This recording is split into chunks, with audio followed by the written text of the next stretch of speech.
বিশ্বাস করেন আপুরা ভাইয়েরা, জীবনটা ভাবছিলাম রেলগাড়ির মতো।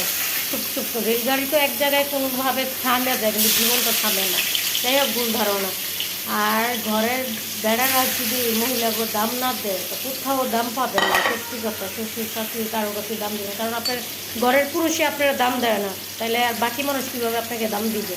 এটা হলো সত্যি কথা। যাই হোক, আজকে মাছ বোনা করবো আর আপনাদের সাথে দুঃখ সুখ বলতেছি, কিছু করার নেই। এটা হলো জীবন, মেয়ে মানুষ হইয়া জন্ম হয়েছে বিদেয়ী বলে আমাদেরকে এইগুলো বুক করতে হবে। জানি না, আল্লাহ পাক ভালো জানে। যাই হোক, আজকে মাছ রান্না করবো, তো মাছ কীভাবে ভুনা করবো সেটাই আপনাদের সাথে একটু শেয়ার করবো।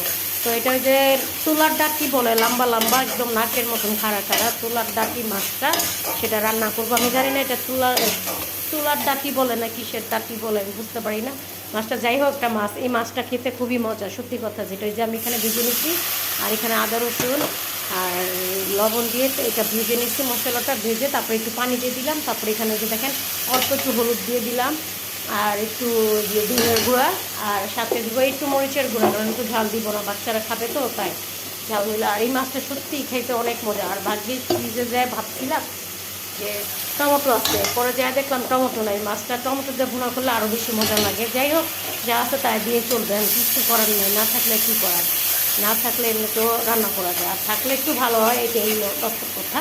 যাই হোক, এখানে সব মশলা টশলা দিয়ে ভালো মতো একদম কষায় যখন একদম কষানো শেষ হয়ে যাবে তখন দিয়ে দিব পানি।